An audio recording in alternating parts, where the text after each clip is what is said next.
Hi Chris, thanks for having me back on your channel. The views on the last video were pretty mental from my point of view as a starting YouTuber.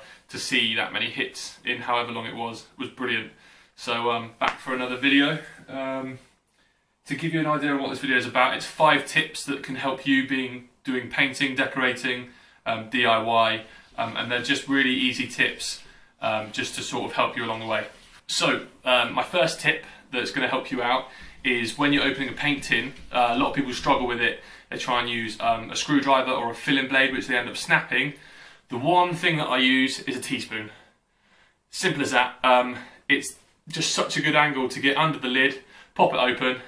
If you can drill a little hole in the end, put it on your key ring, anything like that. I always have one in my pocket when I'm decorating. They are perfect for opening tins. So my second tip is another simple one. So when I use a silicone gun, like that, I've got some cork in there at the moment. When you're using it, obviously it's all good. When you come to storing it, especially with silicone, when it dries in the tip, it's almost impossible to get out. So to try and keep it moist and to try and keep it so that it won't go dry, I put a small screw in the end of it. And if you've been on my Instagram, you'll see posts like this that I put up. And all you do is screw it into the end like that. Stops it drying out, and then all you need to do is unscrew it for the next time you need it, and it's ready to go.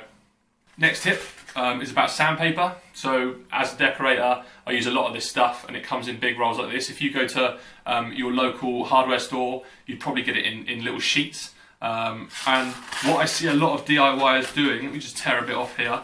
What I see a lot of DIYers doing is they've got the sandpaper like that in their hand, and it's really hard to grip onto when they're sanding down the wall.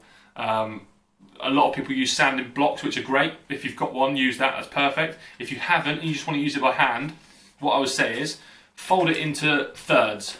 So 1 fold, 2 fold, and then you've got one side, another side, and then sandpaper onto paper so that it stops it slipping about. So if you were to just fold it in half, see it sliding about, which makes it really painful and annoying on the wall. So if you fold it into thirds, you've got abrasion on all sides, and then you've also got 3 sides to sand. So when you open it up, just fold that bit over, and there you go, nice easy tip. Okay, so 4th tip is about new brushes. I don't tend to get that many new brushes because I look after my brushes, and I try and use them the most I can, get the best I can out of them. And unfortunately sometimes they come to the end of the road. So when I do get a new brush, these are the Picasso Blaze. Really good brush. I don't know if they're in the States yet, but in the UK these are a really good brush, and I know they've got a really good reputation. I've been using them for quite a while now, and I'd highly rate getting some. So they come with obviously a protector. So the idea behind this tip is when you're using a new brush and you're painting the walls, bristles will come out. Any brush, you can name me any brush in the world, best brush, the most expensive brush, bristles will fall out of a new brush. After a while, after a few weeks or months of using them, they tend to slow down on bristles coming out, but bristles will come out of new brushes. It's just a thing that happens. So if you do get a new brush, bristles get on the wall in the paint, and you'll see it as you're brushing away. Sorry I haven't got an example for this, but when you're brushing away, you'll see one come out and it'll be laying in the paint. Now, if you try and pick it off your fingers or anything like that, it's really hard to do, and it makes a mess of the wall. It's just a painful process, really. So my best tip for getting a bristle off the wall is to simply push the paintbrush into the wall where the bristle is. The bristle will come off in the end of the paintbrush, pick it out, and you can carry on.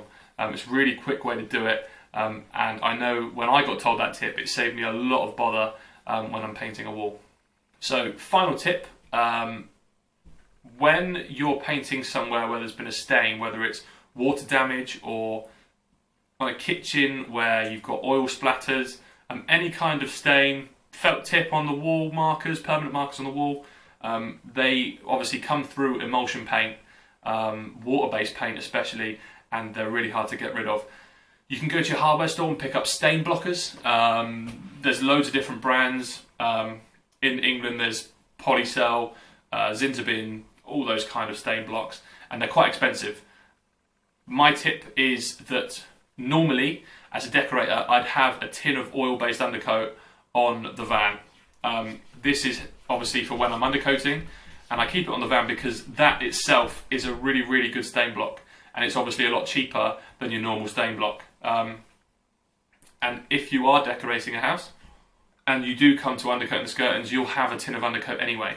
So if you do find a water stain on the ceiling, a mould stain, felt tip, like I said, permanent markers on the wall, you'll have to obviously wait a couple of hours for it to dry properly because it's oil based, but it saves you going out to the hardware shop or your local DIY shop and buying a new load of paint that you don't need, because obviously you're not going to use a big tin of stain block on one small stain. So there you go. So again, thanks for having me on your channel, Chris. Hopefully we'll get as many hits as we did last time. Absolutely brilliant, and really thank you again, Chris, because this video being put on your channel is helping my channel grow and getting more subscribers to come over to me. So I'm really thankful for that. So yeah, thanks very much. Hope's all good in the US, and I'll see you soon. Cheers.